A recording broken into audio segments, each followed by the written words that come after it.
Welcome to Creative Piecemeal Podcast, a podcast for creatives. I'm your host, Tammy Takeishi. Join me for compelling conversations with artists, actors, authors, musicians, and other creatives about the impact of the creative and fine arts in their lives and our ever-changing world. Thank you for listening.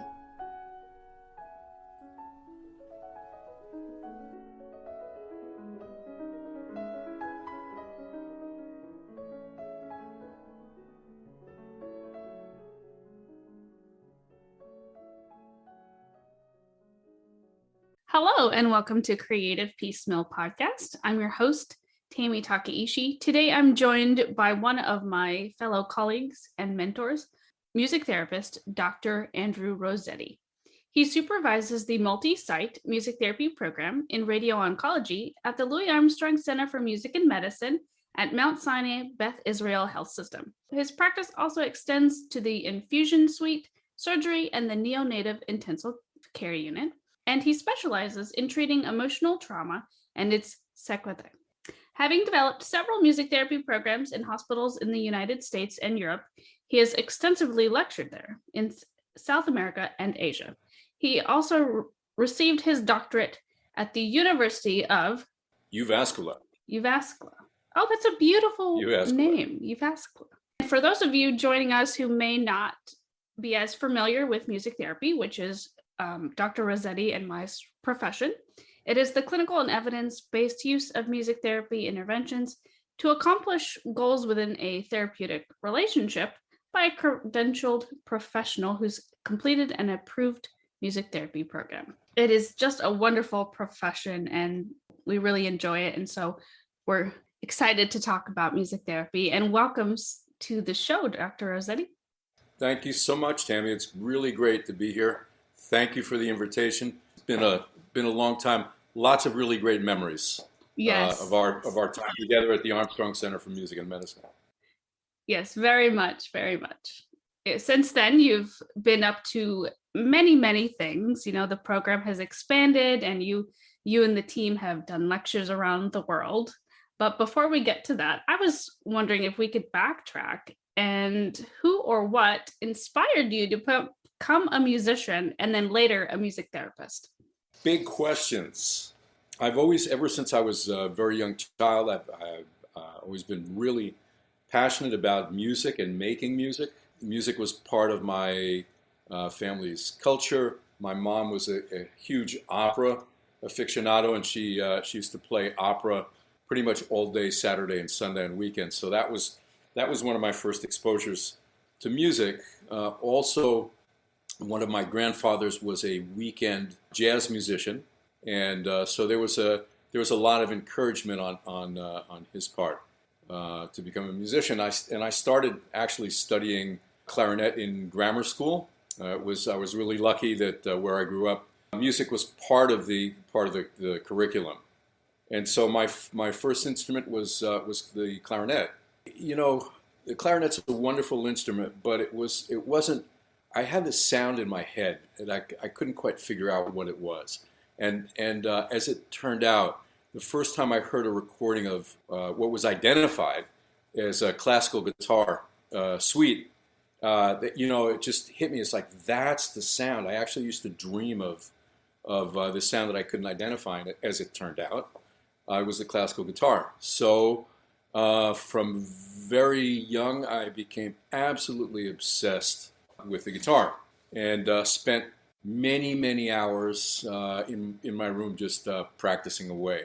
Yeah, it wasn't that much of a stretch to realize early on that what I wanted to do as a profession, what I wanted to do with my life, had to do with music and the guitar, and so I pretty much pursued that through all the steps of a guy of my generation of the '60s.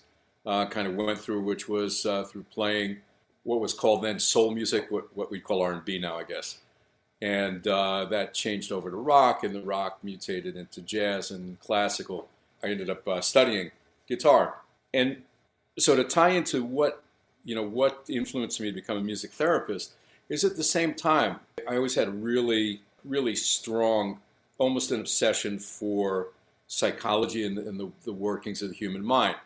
That was something that I always read about, studied about, even when I was a kid, and that became part of the mix. It wasn't until later on in life that I actually discovered that there was something called music therapy. That happened while I was living in Spain. I lived in Spain for 35 years. I've been back in the States for about, it'll be 12 years soon. I was a professional musician. I had a career that overlapped jazz and classical performance. At one point, I received a phone call from someone in Barcelona, which was where I lived, to see if I'd be interested in teaching in a music therapy master's program, and I had no idea what that was. Fortunately, when I was able to find out a little bit about it and talked into teaching in that program, it was an absolute life changer. And I can't be more grateful for the people involved in that process. Part of that was I taught in the program, which was a fledgling program at the time. Was really lucky that I got to meet quite a few prominent music therapists that came into lecture. And one of those people was Dr. DeForia Lane. And DeForia is an absolutely amazing human being, a stellar therapist and a stellar person. And in the week that she was there teaching in Barcelona, she sort of took me under her wing, and I really got a great close-up look at what music therapy could be about. And that's what inspired me to actually get my master's in music therapy, which I did in Barcelona. So, rather long roundabout answer to your first question. Oh, that's wonderful, though. It's great that you had that early passion for guitar and you were able to connect with that instrument literally of your dreams, and then be able to continue utilizing it in a field that you are doing so wonderfully in and just making amazing achievements and accomplishments. Well, thank you. That's very kind of you. Very generous. Thanks. Listeners, for those of you who may not know, Dr. Rossetti has done quite a few research projects. And so if you're into reading some really cool music therapy articles, you can Google and check those out. He's got some pieces in various medical and music therapy journals to check out. So regarding the fact that, of course, you found your like soul instrument, the guitar, but if you could play any other instrument, what do you think it would be? Like, what would you want to play? Yeah, that's a great question. I love the sound of the bassoon. Ooh, nice. Love the sound of the cello. When I was at conservatory studying, had cello as a secondary instrument. Not a good combination to try and combine those, the technique of that instrument and the technique of classical guitar. So I never really got to play cello as well as I would have wished. But cello is an instrument that I wish that I could play better. And of course, piano. I'm not a very proficient pianist. If I had it, time to do that over again, I'd certainly study piano more than I did. It's one of those things where there's just so many beautiful instruments, so many beautiful pieces. It's like, where do you start? Where do you go? The other thing is that the guitar is not an orchestral instrument usually, except for concertos that have been written for it. And I've been lucky enough to play quite a bit of chamber music, to play with small chamber orchestras and things like that. But one of the things that I did miss about not being able to play classical music in an orchestra on any regular basis. That was different with jazz, of course, because guitar is an integral part of many of the jazz idioms, right? So, but I always had that. If I could have a wish granted, it would be to be able to play an orchestral instrument. Since you do a lot of research, what is one of the biggest sectors of music therapy that you are curious about right now? If you're able to talk about any of the research you're doing at the moment. Sure. Things that I'm interested in, I'd have to say I'm really interested in the neurological area of things. There's lots and lots of work that's being done right now, and lots of studies, really good studies, clean well-designed studies that are looking at neurological responses of listening to music, neurological responses of different types of music therapy interventions, music and medicine interventions. So that's something that of course, I find fascinating. One of the areas that I'm also very interested in is actually the difference between music and medicine and music therapy, and that is something that I am very actively involved in. A lot of that is through the International Association for Music and Medicine, which is a wonderful entity. If your listeners are not aware of that entity, I would encourage them to check it out. I happen to be the secretary for the executive committee for the board of directors. Initiated an ethics committee there that I co-chair with another colleague, Maya Artis, who's a music therapist as well.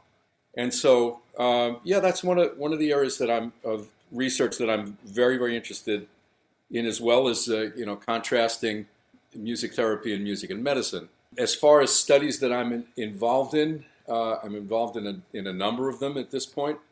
Right now, I just finished up a study in environmental music therapy in oncology waiting rooms. That has been submitted to a music therapy journal, and we're waiting to see when that gets published.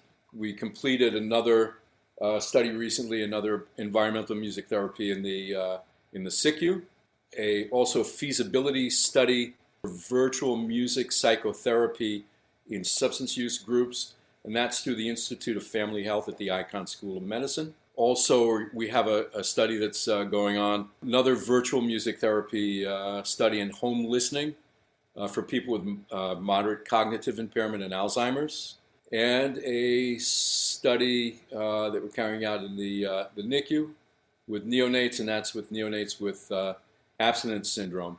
So quite a mix of different things.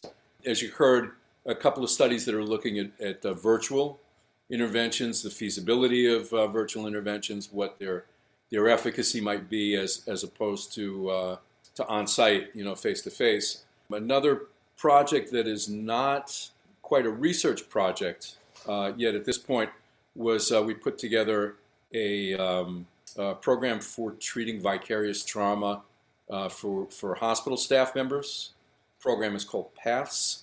That is something that we started with a couple of months into COVID-1, that we started and is still very much still going on now. So that's a little bit of the research, some of the projects I'm involved in, but I do, as you might remember, spend most of my time in radiation oncology, multi-site at this point. There are a number of small projects that have developed out of that practice, and one of them is a long-term music psychotherapy program for women who have received treatment for breast cancer, radiation therapy for breast cancer. That's actually becoming a little bit of a thing. So I have quite a few patients that are involved in that project as well. Very nice. It definitely sounds like the pandemic has sort of sprouted some new interests in research. Oh yeah, very much so. Yeah, I mean in research and I mean the reason for that very obviously is that especially during COVID-1 there was a time probably about 6 months, I think, that we were doing almost exclusively virtual work, and trying to figure out as we were doing it, as we were implementing the programs and the projects, trying to figure out how to do it, because there's a very specific set of challenges that come up with using virtual media like Zoom, as we're using, as opposed to face-to-face work. We're actually writing a book that is being overseen by my colleague, Dr. John Montanaro, that Dr. Joanne Lowy is also involved in, and we are writing about how COVID has changed medical music psychotherapy practice. One of the interesting things that came up is just the physical difference of seeing a patient with all of the that really complex PPE that we were using at the time. Double masks and the visor and the gloves and the whole nine yards. Just writing about how that made some really profound changes in the whole process of implementing and using the therapeutic relationship. That sounds very interesting, and I'm sure it will be quite enlightening once the book is done. I look forward to picking that up for sure. Oh, thanks. Yeah, we're really looking forward to actually finishing it. That's always the tough part, finishing the books. Yeah, absolutely. Same thing with studies. Initiating them is the easiest part, really, and it's actually getting all the work done and crossing your T's, dotting your I's. So you recently were featured in the New York Times, which was a very lovely article, and people were able to see a little bit more about music therapy in the city and what you do in the oncology suite. Did that bring about more awareness to music therapy? Do you feel like people sort of sought out music therapy for themselves as a treatment for a variety of things because of that? I honestly, I don't really know what the impact of the article was. There have been people who have reached out, saying we saw the article and we're interested in fill in the blank, whatever it was that they're interested in. I don't know the actual scope of the impact of the article, other than I imagine that anything and of course the title of the article is I didn't get to choose the title, which was for me was really ironic, because the title is The Healing Power of Music. This is something that you might even remember from your internship, that I was pretty emphatic about. The idea is that there's no empirical evidence that music directly heals anything, right? Of course, we know that it can be very effectively used in processes and therapeutic processes to help with healing, to foster healing. But this idea of like music directly healing something is just not hard science at this point. And that's the title of the article. So that particular, the healing power of music is something that I know that grabs people's attention. So I imagine that, probably quite a few people read it, and I think it's a well-written article. I think that it probably did contribute to raising awareness and maybe giving people a little bit more of an accurate idea of what music therapy is and maybe what it isn't. I didn't hear about music therapy until my collegiate years, and I'm sure for many people in the profession, they sort of come to it a little bit later in life. True, yeah, that was my case as well. I was wondering, what advice do you have for those going into music therapy? Like, if you could only pick one thing to tell people, what would you say? Read. Well, that's the one word, but what's behind that idea is that, a music therapist, on the one hand, we're so incredibly lucky that we get to draw on this very wide palette of resources, music being one of them, psychotherapy being another, right? And different modalities of therapy being other things that we can draw on. There is so much to know that at times it seems like we would need at least 2 lifetimes to become good music therapists. I mean, obviously, the music skills are really important, which is, for me, is a real issue. Music skills, but there are so many other areas of practice, of theory, that can be brought into music therapy very, very effectively. It just takes a lot of time to find out and find out about all this stuff, and then learn it. I think if I, were to give beginning music therapy students any advice, it would be to read as much as you possibly can, and not just music therapy, not just reading about music therapy, but reading about all the parallels that are, that we're able to incorporate into the practice of music therapy. Excellent advice. I remember when we got to internship at the Louis Armstrong Center that you all gave us a big old packet of reading, and I was like, oh, okay. Right. And that was just the starter, right? Yes. Yeah. I still have all those articles. They're very, very helpful. Regarding books, sort of a fun question here. Of the books you've read recently, what's one that has inspired you, one that has challenged you, and one that has kept you turning pages? Hmm. Okay. So, inspiring books. There's a book that is, the title is Cancer, the Emperor of All Maladies, a biography of cancer, and that's by an oncologist named Siddhartha Mukherjee. For me, that book was a real game changer. Just the way that this gentleman wrote about wrote about cancer, which is a very very complex set of diseases.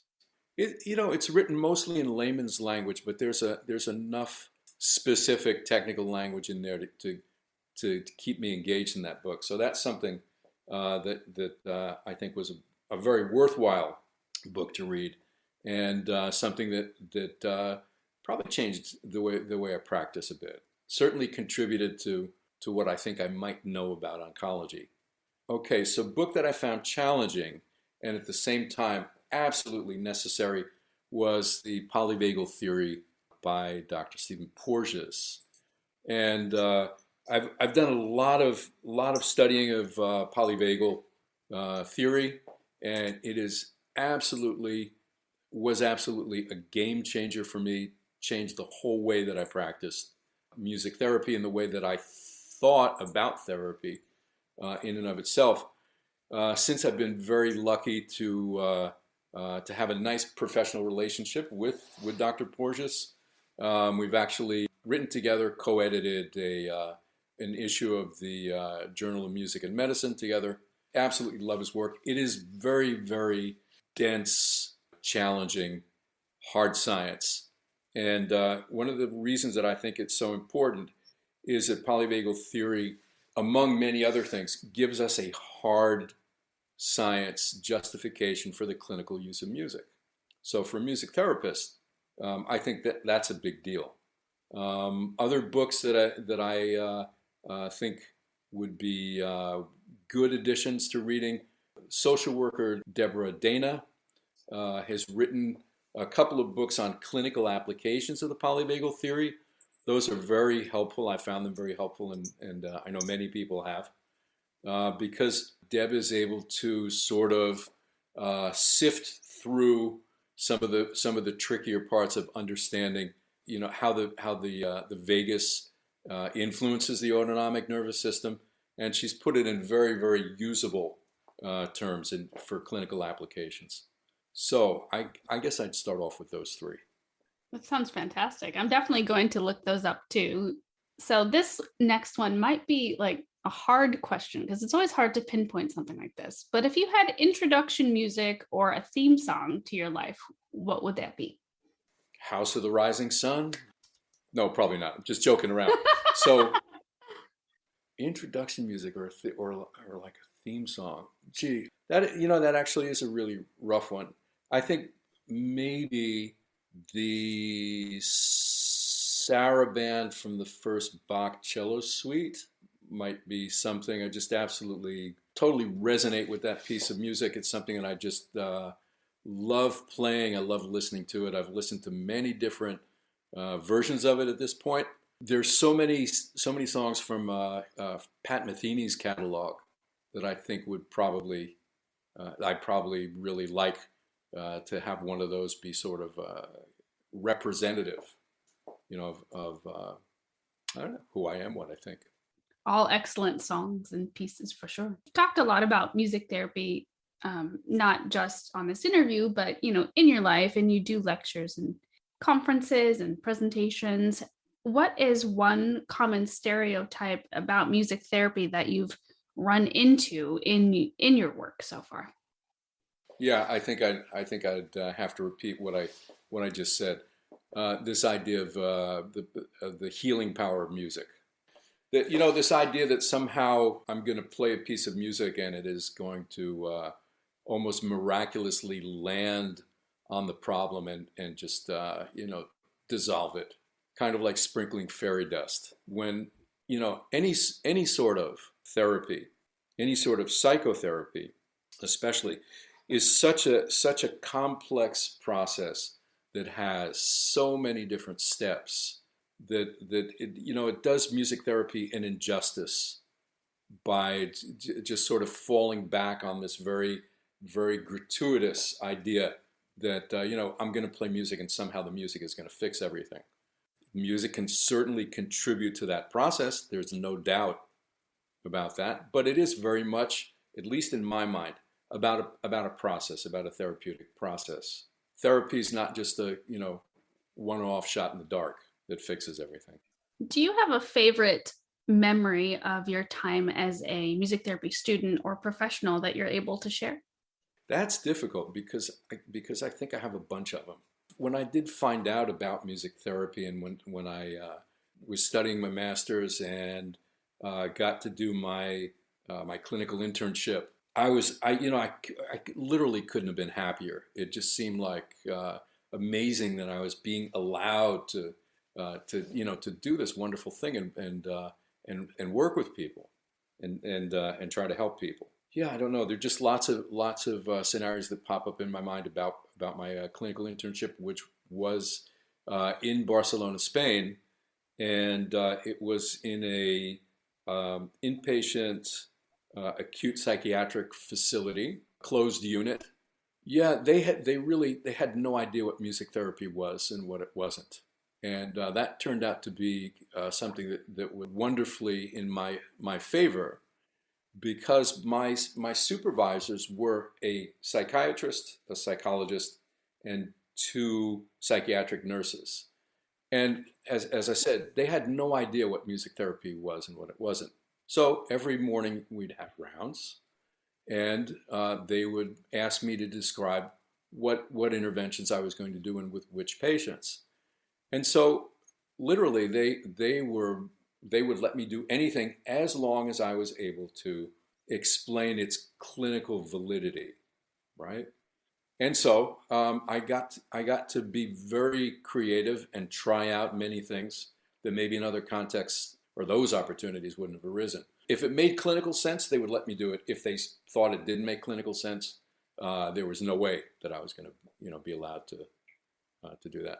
So I think some of the most memorable moments have to do with interventions that I was trying out with that particular cohort of patients, which were people who were pretty much getting their loading doses and in the process of getting stabilized, right?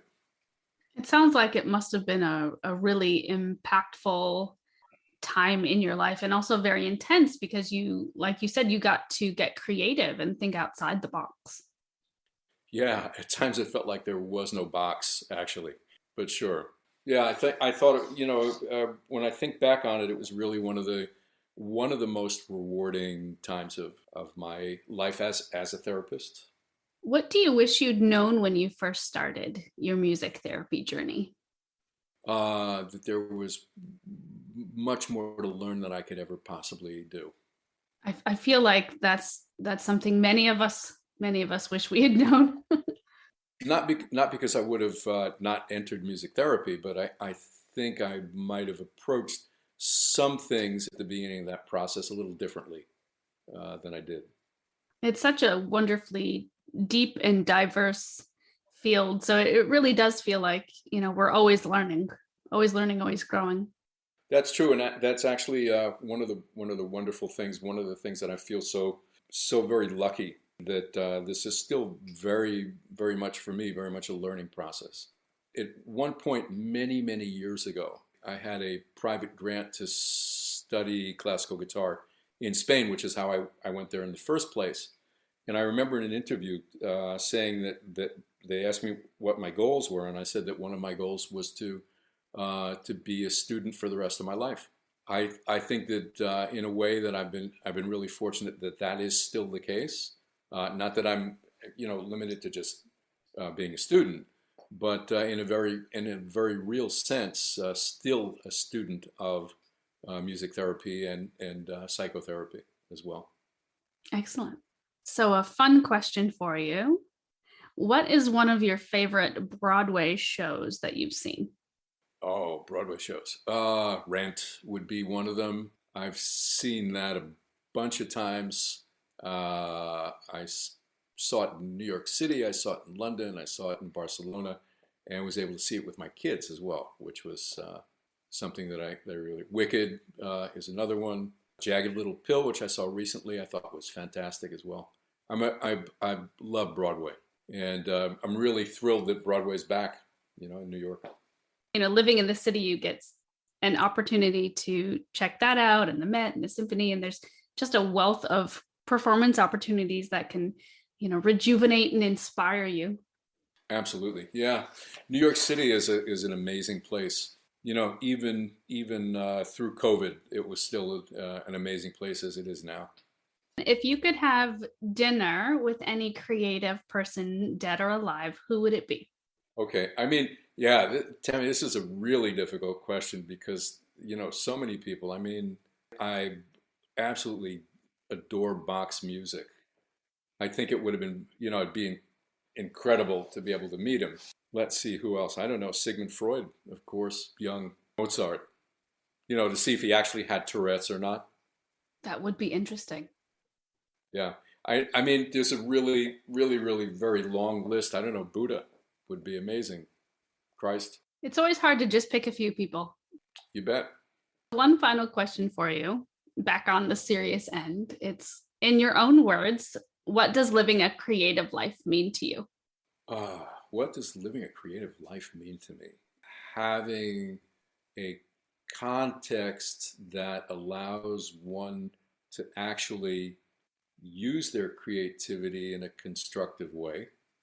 So in my particular case, what that translates to is, where does the therapeutic process go? What's the path it takes?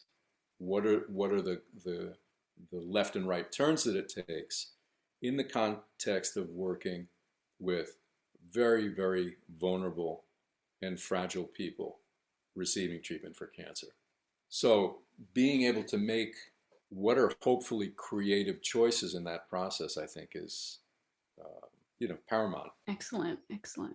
Well, Dr. Rossetti, thank you so much for being on the show and sharing more about yourself and the wonderful work that you do in the New York City area.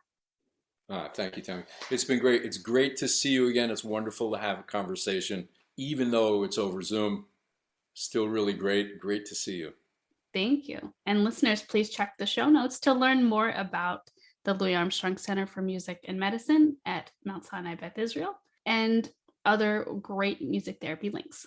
Thanks for listening to the podcast. Like the show? Have a question? Stop by the Facebook and Instagram pages.